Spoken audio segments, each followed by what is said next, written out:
I heard some of you wanted smooth jazz, so there you are. You get some smooth jazz.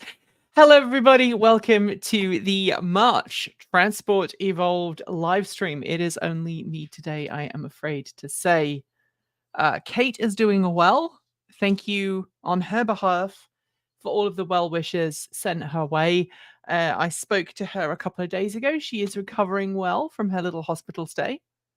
And I have managed to screw up my lipstick. It's going to be one of those days today, I can see. I just love the pre-show excitement that was brewing. Do you see what I did there? Excitement. There are lots of chicken-based jokes going on in the pre-show chat today. Where is it? From Mike, today's topic will be on how to convert your chickens to battery electric. And then we were talking about exceptional fuel economy. And it goes on. I won't make you watch or listen to all of the chats, but if you want to take part live and you're watching on a different stream, just no, you can jump in the chat. We use a cross-platform program that should make it possible for us to see your comments, whichever platform you are placing them in. Hello to those of you who are watching on LinkedIn. Chicken nokes. Jokes never get old, but yolks can. There you go. Anyway, chicken egg jokes are continuing. So yes, back to Kate Walton Elliott. She's doing well. Thank you for all of the good wishes that have been sent her way. I know that she is very grateful for them. You will be seeing Kate again in probably, I'm going to say about 5 weeks. She thinks she's going to be back sooner. Maybe she will be, but I'm going to say 5 weeks and be pleasantly surprised if she's back before then. In the meantime, I am afraid that you are going to get me for the majority of videos, myself plus the wonderful border collie duo of Ghost and Sky. I nearly said Pepper there. That is my brain right now. So yeah. There is a video in the process right now. Emma's working on it. It is on the computer you can't see. Basically, over that way. That is... Oh, no! I broke it. Oh, no! Hang on. I have the science. There is a thing over there that is being worked on right now. That is the video talking about the bedrug installation for the F-150 Lightning. We installed our bedrug yesterday. It was a beautiful sunny day yesterday. It hit up to about 23, 24 degrees Celsius where we were, which is kind of 73, 74 degrees Fahrenheit. So very warm and hot for the middle of March. Global warming is in fact real. We got the bedrock in. It took a long time because, for those who are unaware, my hand is still technically in a brace, although I used my hand more than I should have done yesterday, and I'm now paying the price today. I haven't written any scripts today because my hand is hurting muchly. And we did get the bedrock in. Helped. We managed to get everything installed into the bed of the truck without too many issues. We didn't make any unnecessary holes. We did get all of the holes put in where they needed to go. And it was generally a pretty good experience. There are some... It's not the perfect install. I think I may have done the previous bedrug install slightly better because there was 2 of us working, both of us with hands and no cameras involved. And we were able to get everything put in really nicely. This time around, I feel like the top of the bedrug isn't quite right, but it's okay because we're going to put a tonneau cover over it anyway. Chickens. Some of you have been chatting about chickens in the chicken section. Things like this. Are the YouTube comments crowing about their chicken puns? Yeah. Yeah, absolutely, Ed. Uh, so the chickens are doing okay. For those who watch the Sunday Musing and the Chicken and Garden Update, we call it Sunday and Chicken internally, although they're two separate videos, the Chicken and Garden Update and then the Sunday Musing. I'm going to be filming this coming weekend's Chicken and Garden and Sunday Musing today because it's going to be nice and sunny, and then it's going to rain later on. Oh, thank you so much. I have someone bringing me nice things. Thank you. Thank you. He even took his hat off to do that. The hen known as Ashley is now outside. She's now doing really well. She is still away from the flock. For those that are unaware, she was attacked by some of her flock mates about 2 weeks ago, and we nearly lost her. I mean, it really was. She was close to death's door. I managed to get her drinking. That was enough to get her eyes opening, and then once she was able to feed herself, and she's a robust chicken. Very robust chicken, and she is doing great. She's got her own little run, her own little coop, and it's great. And life is so much better. There's also been some really cool stuff going on in the EV world that, of course, we will be covering this coming weekend on TEN. Of course, there is the new Audi Q6 e-tron, which is the first PPE-based Audi. I know that it broke cover today, and for those of you who are asking, no, we were not invited. We did not get a chance to go there. So every time a new car gets revealed, we get a load of people complaining that we're not there and covering it. And I just want to reiterate, the only time we get to go to events is if we are invited. We can't just turn up. That's not how it works. So unfortunately, we weren't able to be there for the Q6 e-tron reveal event, but hopefully Audi will let us drive one a little bit later on. We were due to get an Audi Q8 e-tron. Unfortunately, we had one the week I did this, and we had lots of snow on the road, and so after I had done this, we decided to basically not do the review because there was no sensible way we could get the car up to Kate, no sensible way we could get the car back down here afterwards. And it was unfortunate that that's happening. There's been some other kind of weird stuff going on in the EV world. I know that Electric were reporting today that Lincoln is apparently giving up, at least for now, on making electric models, which is incredibly disappointing. It's pushing the whole EV adoption further and further and further away, and that's just depressing. What is good now is the reporting from multiple outlets that Ford is working on a smaller, more compact EV platform, supposedly to underpin a new SUV and also a pickup truck, and they will focus on cost above everything else. And that kind of got me excited. I mean, I was talking to my wife about this, and she is very eager on buying a Ford pickup truck at some point in the future, other than the F-150 Lightning, with a view to maybe replacing her Chevy Bolt at some point in the future, if she could get hold of a pickup truck that was kind of Maverick or maybe even smaller sized that was all electric, she would consider it. So, you know, we'll have to see, and we'll have to see what happens moving forwards. I know there's been lots of ups and downs this week, and again, we'll be covering this on 10 this coming weekend. I know that before we go further, Louis says Ford Ranger EV would be awesome, and absolutely would be. It was something that is, you know, something that I think would have a really big market. They said EVs are easy. Who said EVs are easy? I think at this point, it does more damage to sneer and jeer at a car company if they are changing their policies. It's very easy for us, if we're outside the industry, to go, EVs are easy. Legacy Auto did at some time. Look, let's not live in the past. Let's live in the moment and look at what a car company is doing now and what their plans are.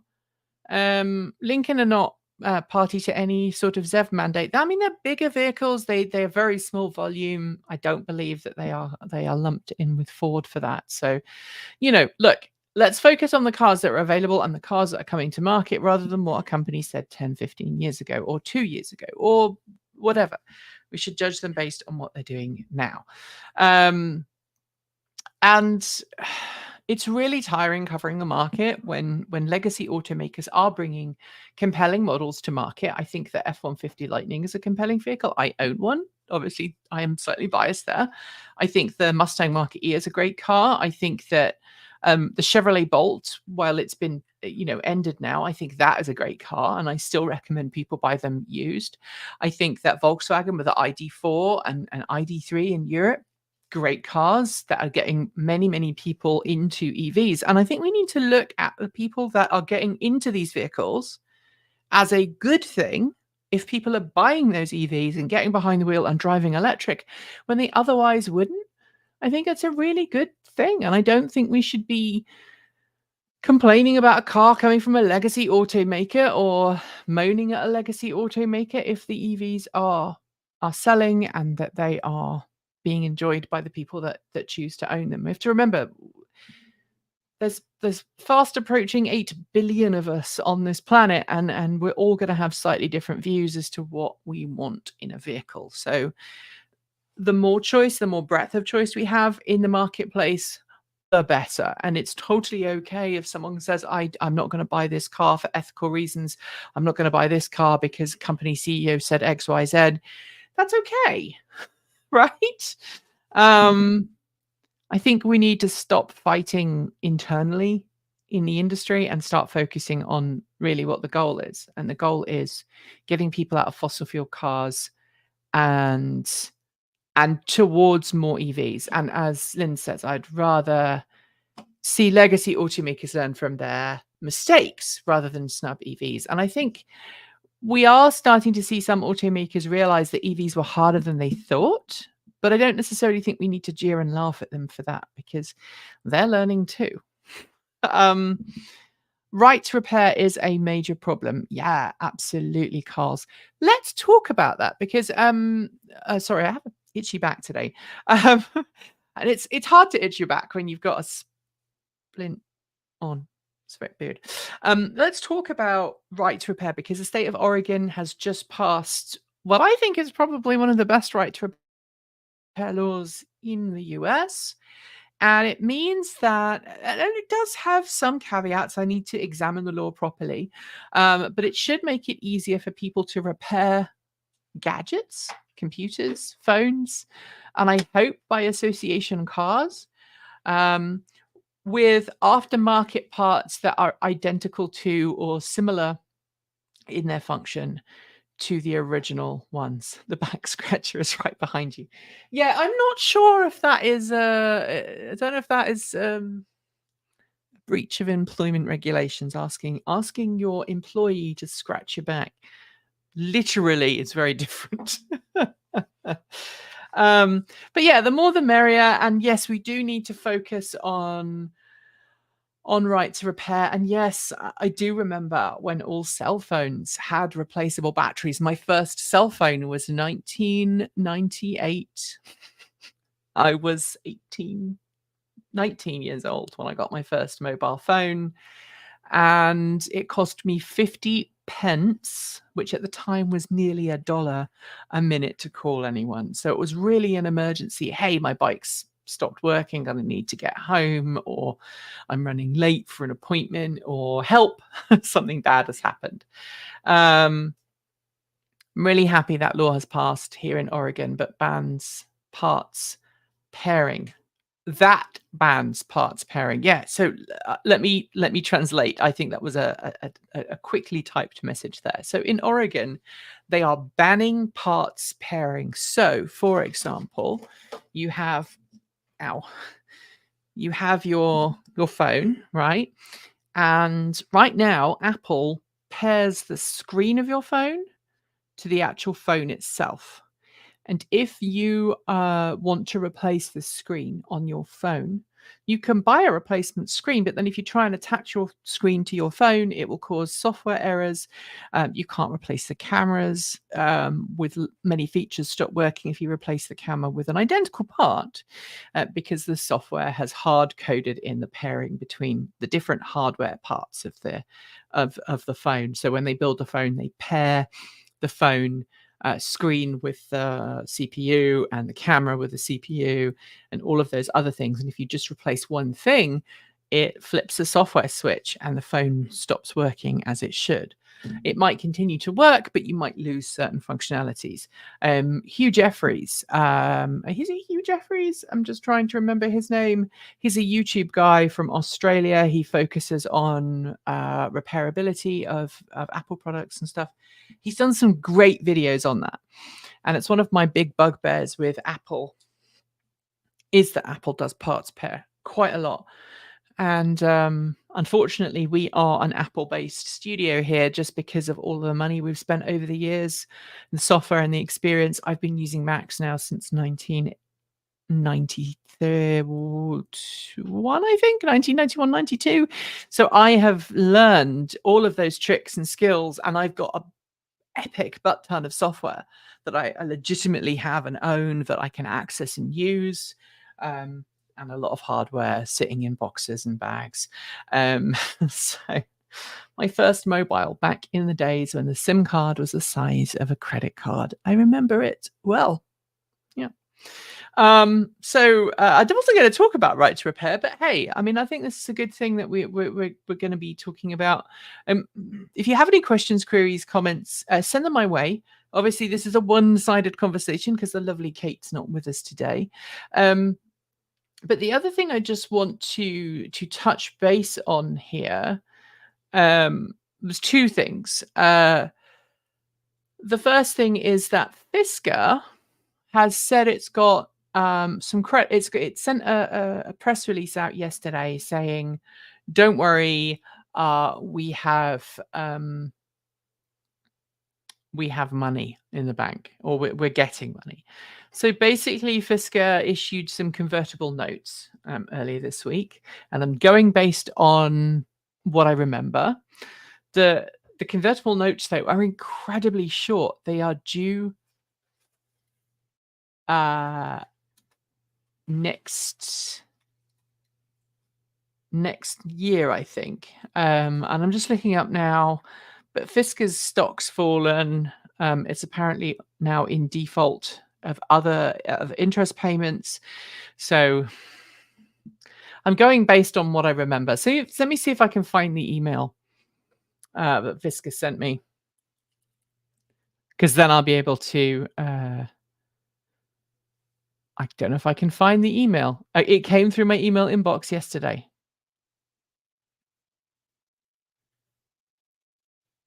Fisker has said that it's announced a financing commitment from an existing investor.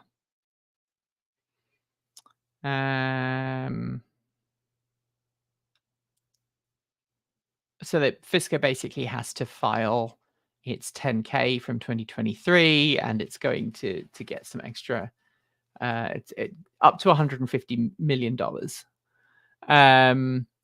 But I think that Fisker is in big trouble, and the fact that Fisker is not being very responsive right now makes me think that things are not looking good. And I've also noticed large numbers of Fiskers on things like Facebook Marketplace, which seems like the weirdest place to be selling a brand new car. But again, I don't know a huge amount here, and I don't want to pass off rumors as news or vice versa. Another thing that I really want to do a shout out for here is Tesla. Now, many people watching this channel will accuse me of having a bias against Tesla and wanting Tesla to fail, which is not true. I want all electric car companies to succeed. I want them to do well. I want them to be ethical and behave in a way that benefits everyone. And when a company doesn't, I sometimes call it out. When a company's CEO behaves a certain way, I will call that out. When a company CEO does well, I will praise that company. And that's where we are right now. So there was a Tesla Cybertruck owner who unfortunately has received a cancer diagnosis. And I believe it is terminal. And Tesla pulled some strings to get them their Cybertruck early. And I've got to give Tesla kudos for that. That is a wonderful thing to do. And it's good publicity for Tesla, but it's also a good, decent thing to do. If someone is having, they're in their final chapter of their life, and there is something that they can do as a company to make that person's final months, weeks, years on this planet as pleasant as possible, I think that is a good thing. That is good. In a world where we've got so many horrible things going on right now, I just think, let's just give Tesla the kudos it deserves for that. Do I think that Elon Musk is still behaving abhorrently in a lot of things? Absolutely. But I also think we should let someone we should let someone have a good thing there, and we should praise the company for it. And if you can help a stage 4 cancer patient get their car that they've waited for ahead of schedule, or their truck, and it brings them joy, good job. Well done, Tesla. And I want to just reiterate, well done, Tesla. I still think, though, that every company has the potential to do good and do bad. And I feel like the world would be a better place if we all praised companies when they do well and criticized them fairly when they don't. And we kind of get rid of this tribalist attitude that exists in the EV world right now. Tesla is great. Top honcho might be a big bit of a knob is all, says Sai Baba. Yeah, trying to get the NLRB abolished is not cool. Yeah, the National Labor Relations Board. Yeah, that is a really horrible move from Elon Musk and Tesla. But look, let's be honest. When a company does well, when it does badly, that's what happens. Another thing that is going to be on 10 this weekend, and I don't want to kind of, this is not like me giving you all the stories that's going to be on 10. There's an official investigation that's taking place. NHTSA is doing, I think it's NHTSA and the NTSB. It might just be the NTSB, so don't take my word on it if it's NHTSA, but I think the NTSB is doing it. A Ford Mustang Mach-E, I believe, was involved in a fatal collision in which the driver of the car hit by the Mustang Mach-E was killed. And I believe that the NTSB is investigating that because there was, as I understand it, I believe Ford Blue Cruise was active at the time of the collision. It is horrifying that these collisions are occurring and they are taking place. I think, as I have said with Tesla, autonomous vehicle technology is great, but not a single technology on the road today is capable of doing completely hands-off driving. Not Tesla, not Ford, not GM, not Comma AI. They all require a driver to be actively engaged in the process of driving. If that means hands off the wheel, then as long as the driver is still paying attention and is ready and able to act, that's okay. If the driver is completely disengaged and you are driving at highway speeds, that is a bad thing. And I think it's a reminder for those of us who use autopilot, who use Blue Cruise, who use Super Cruise. I think it's important for us to note that in the case of there being an accident, ultimately the responsibility does lie with the driver and the automaker. In the case of Blue Cruise and this particular Blue Cruise accident, I believe it involved someone in another vehicle. I believe that the accident occurred when the Mustang Mach-E hit another car and killed the driver in the other car. So as Anonymous Freak says, Blue Cruise can only be activated on limited access highways. If pedestrian is on that, that's not entirely on the driver. That's true. But obviously we are going to look into it. And thank you, Lynn, for confirming it was NHTSA as well as NTSB. I think we have to remember that yeah, it's people who don't pay attention. The problem is not the autonomous software; it's the people who don't pay attention to what's happening in front of them. And I think when we are driving with any kind of driver aid, we should be engaged in the process. I really like driving my wife's car because it has comma, and comma is running OPGM, which is great. But it still does dumb things sometimes. It just does things that are poor choices, bad choices. And Ford Blue Cruise sometimes does things that are unexpected, and you just have to be ready and willing and able to take over. Taking your hands off the wheel doesn't necessarily mean that you are disengaged from driving. It just means that you don't have your meat sacks on the steering wheel. And you have to think about it. You know, if you're in a plane, right? And you are a pilot of a plane and you are in the air and you have your autopilot active, right? You've got the autopilot active while you are flying. You have programmed the autopilot to do a particular heading at a particular altitude at a particular speed. You might be able to take your hands off the controls and your feet off the controls. And you might be able to turn and talk to somebody in the cockpit with you or to a passenger if you're in a small plane. But the onus is on you as the pilot to be constantly checking what is around the plane, what is the weather conditions. You're checking on the radar, you're checking on all of these other things. And in a plane, autopilot is not a completely hands-off experience. It's a way of lightening the load so that you can be a more attentive pilot, so that there is reduced fatigue from the pilot while flying. I don't know if anybody has watched. They're truly excellent. I really enjoyed it. Apple TV did a dramatization of a book that covers the Bloody Hundredth. They were a squadron in World War II, American squadron that were based out of the UK, out of Norfolk, actually. And I did take exception to the first 2 or 3 episodes where they had some really ropey Norfolk accent, really, truly terrible, not really Norfolk accents, more like West Country accents. And if you are a Norfolkian, if you're a Norfolk dumpling and your Ollars on the boil, you'll know that Norfolk accents are very difficult to get right. Nobody does it right unless you are from the region.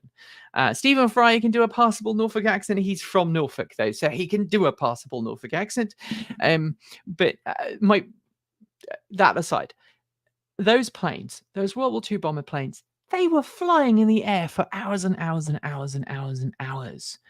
And, you know, they didn't have the modern technology of autopilot. And you have to think how exhausting that must have been flying all that way. And I truly believe at some point in the next decade or so, people will look at automotive applications and go, wow, that person used to drive from here to a place 4, 5, 600 miles away, and they did it all by hand. No automatic gears, no cruise control, no autonomous driving. How on earth did they do that?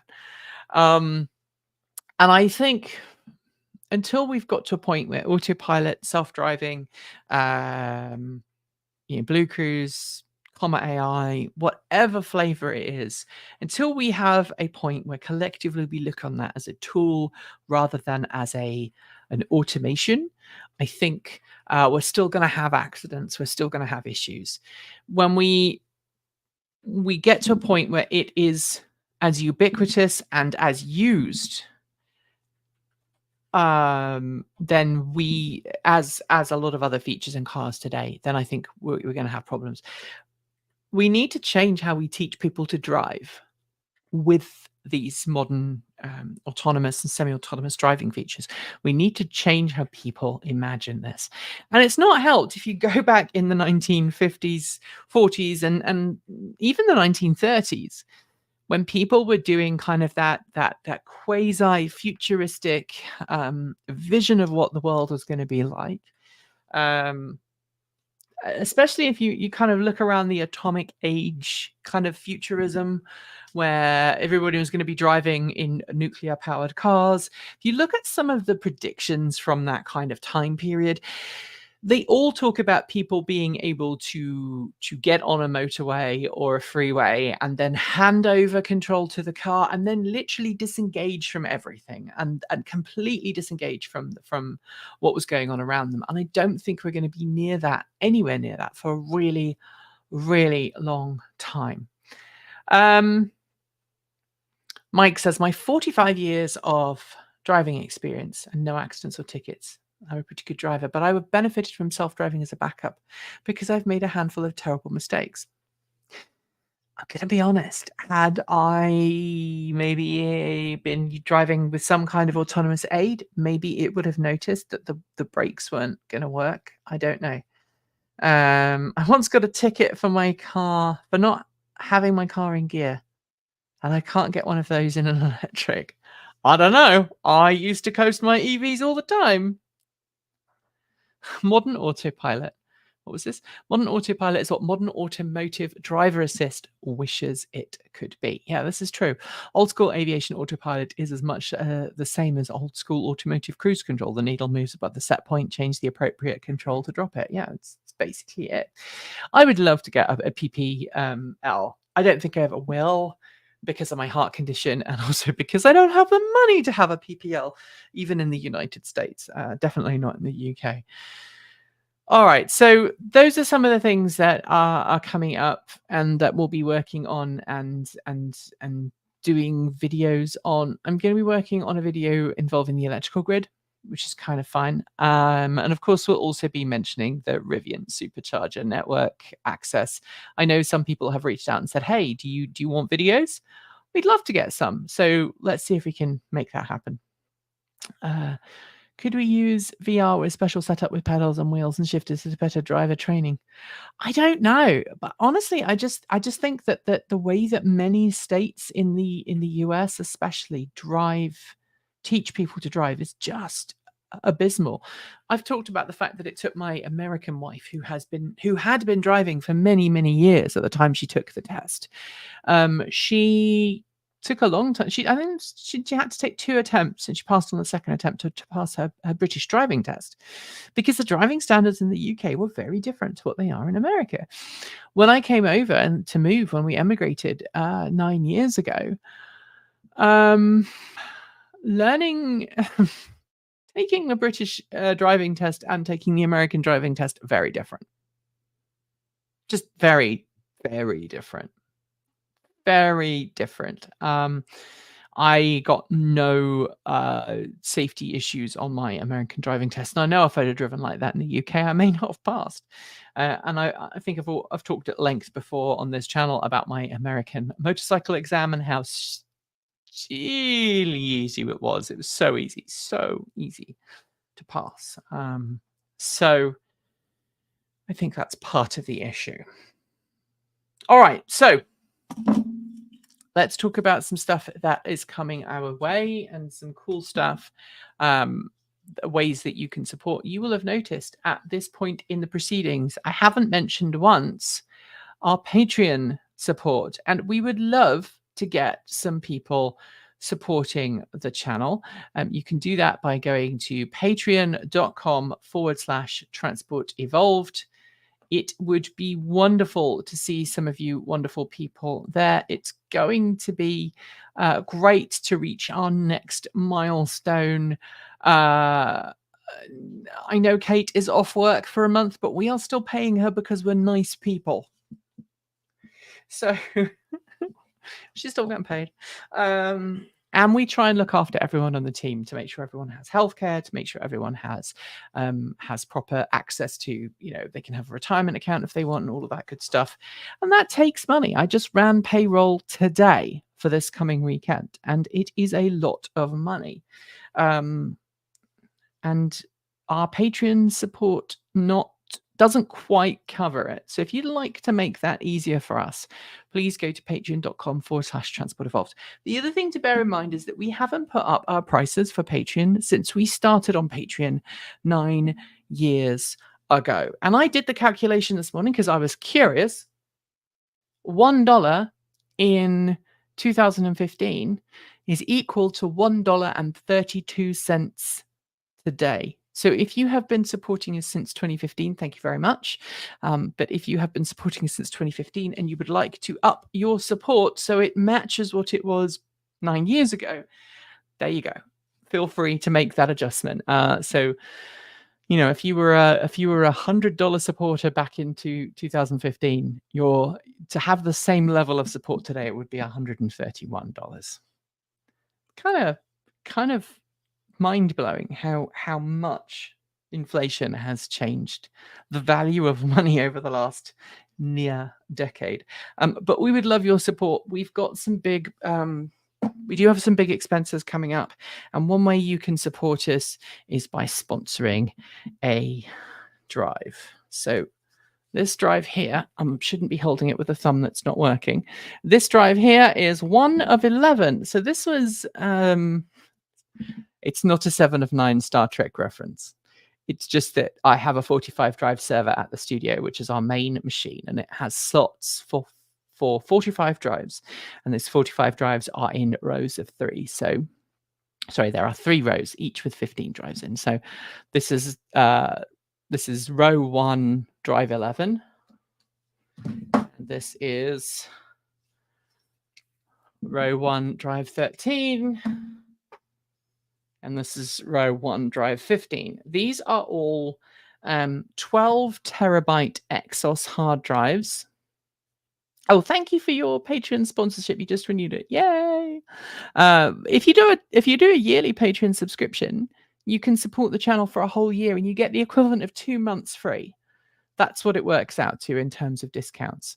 So it's $10.08 if you do a $1 per month for a year. If you did it every month, it would be $12. So that's it's almost 2 months free. So we put these hard drives in. When did we put these in? I want to say these ones went in. I think these were installed in about 2018, right? These hard drives were installed in 2018. They are 12 terabyte hard drives, and I just replaced them with 24 terabyte hard drives. So these are 12 terabyte drives, and we had 5 of them. So we have actually got 30. Let's see if I can do my maths here. 45. It's 40. We actually have 35 drives in our server right now. It's actually 37 because we have 2 spares. But when we started that server, 12 terabytes was the largest capacity that you could put in, and now you can buy 24 terabyte hard drives. Now, why did we expand? Well, because we have a choice. Our server now has over 600 PB of storage in it, or between 500 and 600 PB. And when it was a new empty server and we were making content and putting it on the drives, we were filling it up at a rate of knots. But as time has gone on, we've kept all of our original footage. We've kept all of our original B-roll. We've kept all of the B-roll from all of the automakers that have published B-roll over the years. And some of that B-roll is no longer available. So a lot of Tesla's early B-roll is no longer available on Tesla's website. We've got that locked away on our server. A lot of the early Nissan Leaf stuff is not on there anymore, because as automakers, produce new vehicles, they change their websites, they change their data providers, and over time they just stop hosting a lot of that early B-roll that is no longer needed by the majority of journalists. But because we cover the entire industry, we like to have that library so that when we're talking about a 2010 Mitsubishi i-MiEV, we can go back in our library and find a 2010 Japanese spec Mitsubishi i-MiEV, pull it off the server and use it in a video. And I think it makes our videos a little bit more interesting. It increases the production value. We've now started making a whole lot more of our own stuff. Does annual donation, hang on, I'll answer this question. Your London buses B-roll is very out of date. The number plate says 2011. We have some lovely EV buses now. Look, if someone has some British rights cleared footage that they want to send our way, I'm not gonna say no. Do annual donations save your transaction percentage fees on Patreon? I don't believe it saves a lot, but I think Patreon gives a discount, not us. So I think that's how it works. I don't know. I'll have to look it up. I'm a Patreon ambassador. I should know these things. But anyway, these hard drives were replaced a week ago because we were down to, I think we had less than 20% capacity remaining on our server. And if you own or run a ZFS or a ZFS file server, you'll know that 20% is kind of the absolute limit of what you should leave free. And so we put in the 24 terabyte hard drives, and now we're back up to like 29% capacity remaining, which is good, which means we're going to have to do that again. Now, how can you help? Well, to replace one of these hard drives, just one of these hard drives, cost $500. So we have now got a we've spent it was $2,500 on new hard drives. Actually, it was $3,600 because we had to buy a spare, so that we have a spare if one of the drives fails. We've got a spare 24 terabyte that can just jump in and start saving the information. But 24 terabytes costs $500, and I had to buy 6 drives. So that gives you a good idea of how much this all costs. And one of you lovely people have already sponsored a drive. But if you drop a drive, that wasn't actually a drive. That was something falling onto the drive. And then I caused another hard drive to start making a horrible noise. So what we're now doing is we're sponsoring a drive. We've talked about it for a while. If you go to our Ko-fi page, that is Ko-fi. There's a link in the description. If you go to that page, there is now a commission window where you can literally commission a drive, a sponsor drive from us. And what we're going to do eventually is send people who commission a drive an old drive that has been completely wiped. The data's been zeroed out, and we'll send you a little plaque as well saying this was part of the hard drive array, and we'll maybe make a little sticker for it and put that on the drive. And if you want to put it in something, go ahead and do that. But if you want to just have it on a stand, we'll do that as well. Question: is there a market for deprecated B-roll, and can that be monitored? No, not a huge amount. Obviously, we can't sell on footage that was originally public domain. That's not how that works. But what we can do is definitely, if we have a friend in the industry who wants some footage that we now have and nobody else does, sure, we're gonna let them. We'll let them have that. Next, thank you, Sally Baba. That's very kind of you. My fattening Guinness avoided the fatten. TE7. Thank you. The next thing is that, and this is a show of hands thing. So we have the Nicola B roll torrent is still out there seeding to nobody. There you go. This is a TE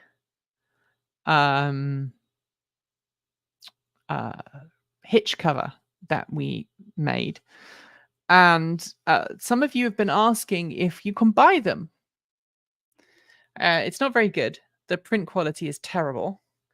And I did actually play. Do I have it?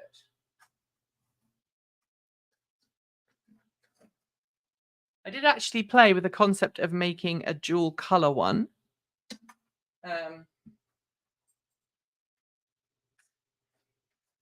I did play with the concept of having a dual color one that would look a bit like that. And this is glow in the dark. Unfortunately, my 3D printer is heading rapidly towards retirement, and I'm not sure that we can get it back up. Every time we tinker and we try and print with it, we have to spend like 2.5, 3 hours setting it up, and then it prints like 1 or 2 prints, and then it craps out again. It's 10 years old or 9 years old. And I'm like, maybe it's time for us to pick up a new 3D printer. And I've been looking at the Prusa Mark IV. I've been looking at the Prusa, the larger Prusa, the more expensive one. The Prusa Mark IV is great, but it doesn't have a lot of the features of something like the X1 carbon combo from Bamboo Labs. And I think we're probably going to get a Bamboo Lab 3D printer. And if we do that, then yeah, I'm going to start printing stuff. I would love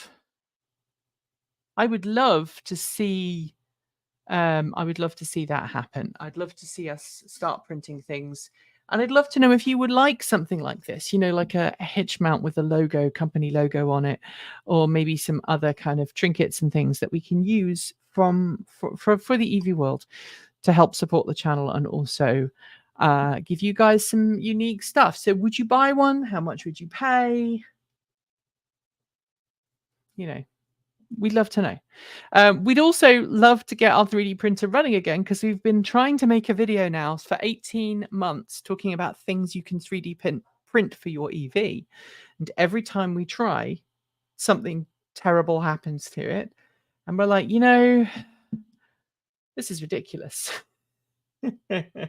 Every person I know that has a 3D printer is upset about theirs being broken for one reason or another. And that's why we're looking at Bamboo Labs X1 Carbon Combo 3, or X1 Carbon Combo, because it is reliable. They are reliable printers and they just work. So keep your eyes peeled for that one. So I've talked about the 3D printing. I've talked about sponsoring the drives. It is not fitting for a European style. Maybe I just need to give you a ball cover. Do you need a ball cover? That sounded wrong. I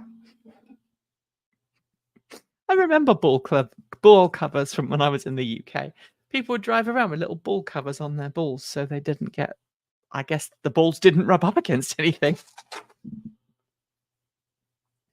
I'm sorry, my hand is really hurting me, so I'm just going to take this off, just so you can see where my hand is as well. So this is my hand that they think might have, it's not broken, but they are worried that I might have damaged my, well,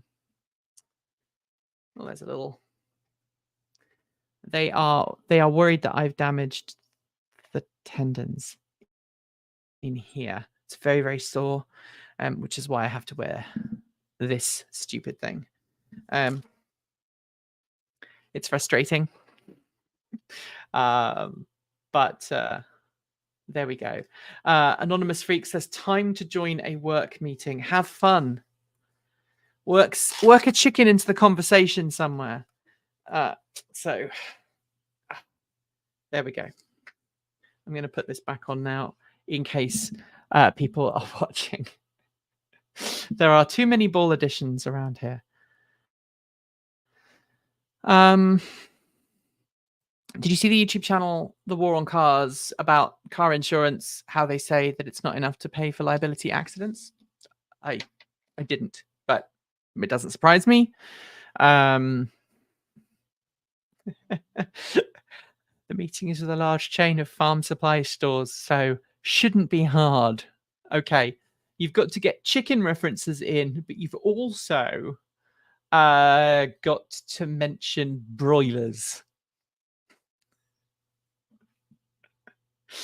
$2 for the design, and I will print it myself. I have mixed views about selling designs per se, but we'll talk it through with the team.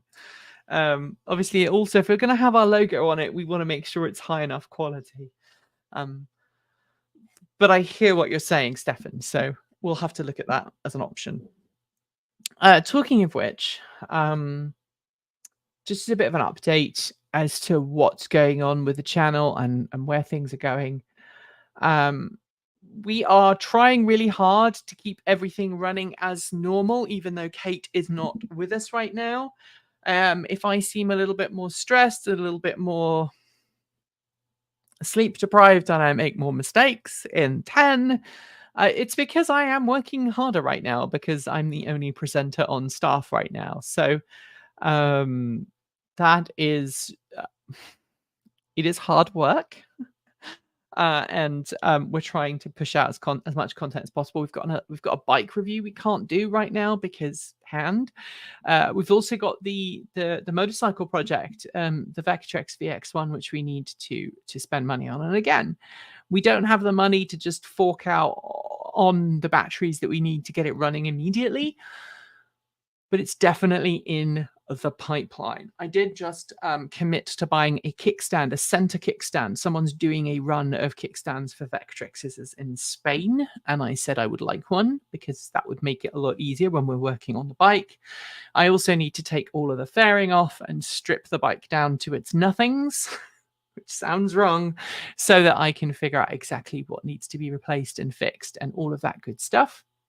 I also need to figure out how I'm going to repair some of the panels that need to be repaired, and also how I'm going to fit in a charge inlet, because one of the things I want to do with that bike is put a 6 kilowatt onboard charger on, which will take us from really slow charging, which is 1.8 kilowatts, is basically 3 times as fast for charging, and that will make it much more usable for around town travel. No fast charging because of the battery voltage not being quite high enough. But again, that's a potential for the future. Mike says, don't think there's a large market for chicken broilers because chickens don't seem to want to use them. That's true. By the way, battery update for my City L. Stranded in a strike in Greece. You've got a new battery coming? I'd love to know what sort it is, Stefan. That would be wonderful. I miss my City L very much. To be frank, on a bike, 6 kilowatts is pretty much rapid charging. It really is. The problem is not very many places do level 2 public charging anymore. Certainly not in Portland. It's nearly all fast charging. So it's something that we're going to have to work out and push forward in the not too distant future. That is pretty much it. As a side note, if you're watching the live stream, the wonderful Ghost and beautiful Sky, who are both fast asleep on the floor, they want you to know that they did want to get involved in the bedrug video, and the bedrug video has them in at some point. Ghost is a wonderful dog who is absolutely petrified of drills. He just takes off and goes and hides when he hears a drill, and I was using an impact driver.